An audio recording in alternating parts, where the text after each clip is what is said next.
എല്ലാവർക്കും നമസ്കാരം. ഡോക്ടർ അരുണാണ്. പ്രമേഹത്തിൻ്റെ ക്യാപിറ്റലാണ് നമ്മുടെ നാട്, പ്രത്യേകിച്ചും കേരളം. ഒരുപാട് ആളുകൾ വളരെ ചെറിയ പ്രായം മുതൽ തന്നെ പ്രമേഹം, അമിത രക്തസമ്മർദ്ദം പോലെയുള്ള ജീവിതശൈലി രോഗങ്ങൾ ഒരുപാടുണ്ട്. അപ്പോൾ ആ ജീവിതശൈലി രോഗങ്ങൾ പണ്ടത്തേനെക്കാട്ടി കൂടിക്കൊണ്ടിരിക്കുന്ന ഈ അവസ്ഥയിൽ വളരെ ഫേമസ് ആയിട്ട് നമ്മളൊക്കെ ഒരുപാട് ഉപയോഗിക്കുന്ന ഒരു പ്രമേഹം കുറയ്ക്കാൻ, അല്ലെങ്കിൽ പ്രമേഹത്തിൻ്റെയോ അല്ലെങ്കിൽ അമിതവണ്ണത്തിനോ ഒക്കെ കുറയ്ക്കാൻ വേണ്ടി നമ്മൾ ഉപയോഗിക്കുന്ന ഒരു കാര്യമാണ് ഓട്സ്. ഓട്സ് കഴിച്ചു കഴിഞ്ഞാൽ പ്രമേഹം കുറയും. 3 നേരവും ഓട്സ് കഴിക്കാമെന്നുണ്ടെങ്കിൽ ഏറ്റവും നല്ലത്. അങ്ങനെ വളരെയധികം വിലയുള്ള, ഏകദേശം 1 കിലോയ്ക്ക് 300 രൂപയ്ക്ക് മുകളിൽ വിലയുള്ള ഓട്സ് ഒക്കെയാണ് സാധാരണക്കാർ, അത് അഫോർഡ് ചെയ്യാൻ പറ്റാത്ത ആളുകൾ പോലും ഇതിൻ്റെ ഒരു മഹത്വം കേട്ടിട്ട് അത് വാങ്ങിച്ച്, അതൊരു ഫുഡ് ഐറ്റം അല്ലേ, അപ്പോൾ അതുകൊണ്ട് അത് വാങ്ങിച്ച് അത് 2-3 നേരമായിട്ട് ഉപയോഗിക്കുന്നത്.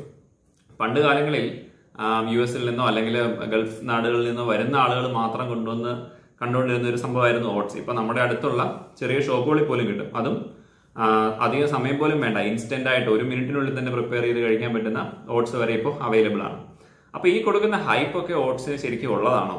ആ ഓട്സ് കഴിച്ചു കഴിഞ്ഞാൽ ഷുഗർ കുറയുമോ, അല്ലെങ്കിൽ പ്രമേഹത്തിനെ നിയന്ത്രിക്കാൻ, ബ്ലഡ് ഷുഗറിനെ കൺട്രോൾ ചെയ്യാനുള്ള എന്തെങ്കിലും മെക്കാനിസം അതിനകത്തിലുണ്ടോ എന്നൊന്ന് നമുക്ക് നോക്കാം. അപ്പൊ അതിനു മുമ്പ് തന്നെ ആദ്യമായിട്ട് പറഞ്ഞോളട്ടെ, നമ്മൾ ഈ കഴിക്കുന്ന ഓട്സ് ശരിക്കും ഇത് തന്നെയാണോ ഓട്സ്, ശരിയായിട്ടുള്ള ഓട്സ്?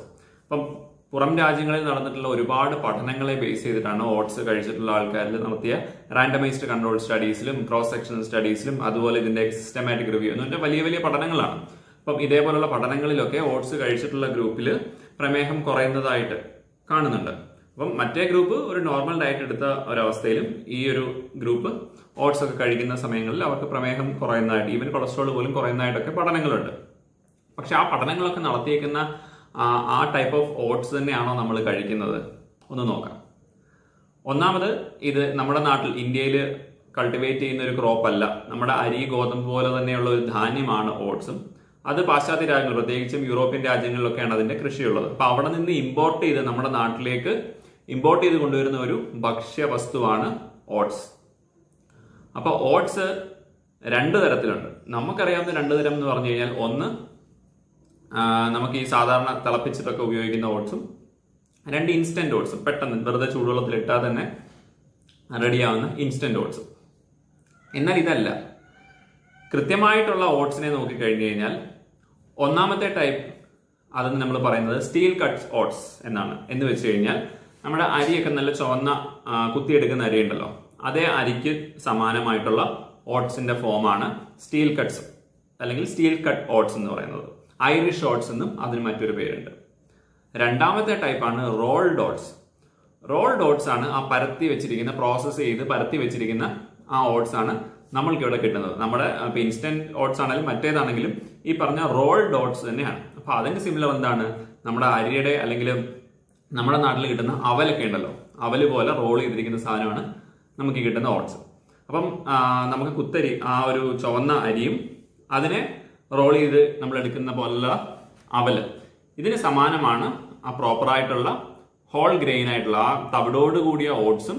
അതിനെ പ്രോസസ്സ് ചെയ്ത് അതിനകത്തിലെ ഒരുപാട് ന്യൂട്രിയൻസ് ഒക്കെ നഷ്ടപ്പെട്ട്, അതിനകത്തിലെ സോലുബിൾ ആൻഡ് ഇൻസോലുബിൾ ഫൈബേഴ്സ് പലതും നഷ്ടപ്പെട്ട് കിട്ടുന്ന ഒരു റിഫൈൻഡ് പ്രോഡക്റ്റ് ആണ് നമ്മൾ ഈ വലിയ കാര്യത്തോടുകൂടി കഴിക്കുന്ന ഓട്സ് എന്ന് പറയുന്നത്, റോൾഡ് ഓട്സ്.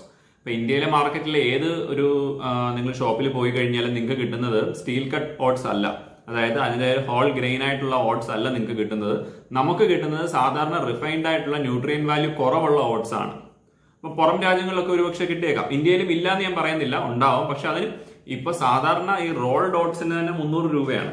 മറ്റേതിലേക്ക് വരുമ്പോൾ അതിനെക്കാട്ടിലും കൂടുതലാവും, നിങ്ങൾക്ക് അത് അഫോർഡ് ചെയ്യാനും പറ്റില്ല. അപ്പം ഇത്രയും പൈസ കൊടുത്ത് വാങ്ങിച്ച് കഴിക്കേണ്ട ഒരു ആവശ്യമുണ്ടോ എന്നുള്ളത് നമ്മൾ തീർച്ചയായിട്ടും ചിന്തിക്കേണ്ടിയിരിക്കുന്നു. ഗുണങ്ങളെ കുറിച്ച് നോക്കിക്കഴിഞ്ഞാൽ തീർച്ചയായിട്ടും ഗുണമുണ്ട്. സോലുബിൾ ആൻഡ് ഇൻസോലുബിൾ ഫൈബേഴ്സ് ഉള്ളതാണ്. ഈവൻ പ്രമേഹം പോലുള്ള ആളുകൾക്ക് അത് കൺട്രോൾ ചെയ്യാനും തീർച്ചയായിട്ടും ഓട്സ് കഴിക്കുന്നത് ബെനിഫിഷ്യൽ ആണ്. ദിവസത്തിൽ 1 നേരം ഓട്സ് കഴിക്കുന്നത് വളരെയധികം ബെനിഫിഷ്യൽ ആണ്. അതിന് 2 കാരണങ്ങളുണ്ട്. ഒന്ന്, ഈ പറഞ്ഞ നാരുകൾ അടങ്ങിയ അല്ലെങ്കിൽ ഫൈബേഴ്സും മറ്റു ന്യൂട്രിയൻ വാല്യൂവും കൊണ്ട്.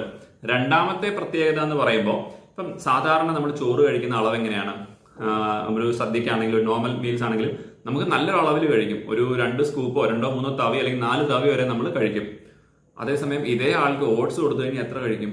ചെറിയൊരു ബൗൾ, ഒരു ചെറിയൊരു തവി. അപ്പൊ തന്നെ അതിന്റെ ക്വാണ്ടിറ്റി തന്നെ കുറഞ്ഞു. രണ്ടും സെറിയലാണ്, ധാന്യമാണെന്ന് പറഞ്ഞു. അപ്പൊ രണ്ടും ഏകദേശം 1 ഗ്രാം കഴിച്ചു കഴിഞ്ഞാൽ നമ്മുടെ ശരീരത്തിൽ കിട്ടുന്ന കാലറീസിന്റെ അളവ് 4 കിലോ കാലറി അല്ലെങ്കിൽ 4 കാലറീസ് തന്നെയാണ്. അപ്പോ തമ്മിൽ വ്യത്യാസം എന്ന് പറഞ്ഞാൽ കൂടുതൽ ഫൈബർ അടങ്ങുമ്പോൾ, മധുരമുള്ള ഒരു പദാർത്ഥമാണ് അല്ലെങ്കിൽ ഷുഗറുള്ള ഒരു പദാർത്ഥമാണെങ്കിൽ പോലും അതിൽ ഫൈബർ നന്നായിട്ട് അടങ്ങിയിട്ടുണ്ടെങ്കിൽ നമ്മളത് കഴിച്ചു കഴിഞ്ഞാലും പെട്ടെന്ന് ആ ഷുഗർ സ്പൈക്ക് ഉണ്ടാവില്ല. ആ നാരുകളുള്ളതുകൊണ്ട് വളരെ സാവധാനമായിരിക്കും അതിനകത്തുണ്ടാവുന്ന ഷുഗർ സ്പൈക്ക്. അപ്പം ഈ ഒരു റീസൺ കൊണ്ടാണ് ഓട്സിന് ഇങ്ങനെയുള്ള ബെനിഫിറ്റ് ഉള്ളത്. അപ്പോൾ അതുകൊണ്ട് തീർച്ചയായിട്ടും നമ്മൾ ഒന്നുകൂടെ ആലോചിക്കേണ്ടിയിരിക്കുന്നു.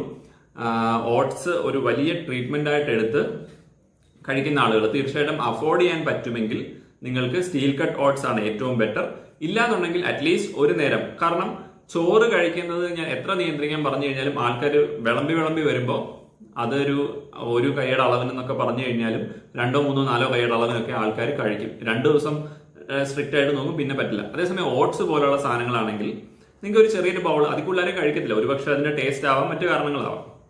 ഇനി ടേസ്റ്റ് കൂട്ടാൻ വേണ്ടി ചെയ്യുന്ന പരിപാടിയുണ്ട്.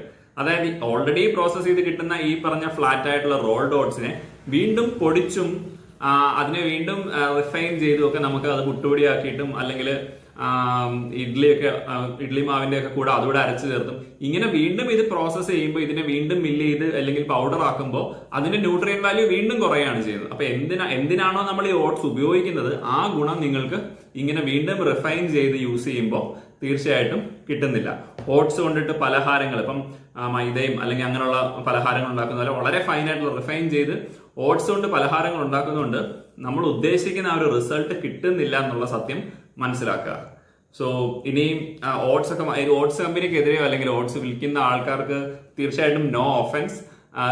യാഥാർത്ഥ്യം, ഒരുപാട് റിസർച്ചുകളും പഠനങ്ങളും നോക്കി മനസ്സിലാക്കിയപ്പോൾ അറിഞ്ഞ ഒരു യാഥാർത്ഥ്യം അത് നിങ്ങളിലേക്ക് എത്തിക്കുക മാത്രമാണ് ചെയ്തത്. Thanks a lot. ഡയബറ്റിക് അല്ലെങ്കിൽ എന്ത് ജീവിതശൈലി രോഗത്തിനാണെങ്കിലും നമുക്കൊരൊറ്റ എളുപ്പ വഴിയുള്ളൂ. നമ്മൾ കഴിക്കുന്ന ഭക്ഷണം നിയന്ത്രിക്കുക. എപ്പോഴും ഏറ്റവും നല്ലത് നമ്മുടെ ശരീരത്തിന് നല്ലത് നമ്മുടെ staple food, locally available food items ആണ് ഏറ്റവും നല്ലത്. ഒപ്പം കൃത്യമായിട്ടുള്ള ഒരു വ്യായാമം. Thanks a lot. Thanks for watching. Please do subscribe the channel.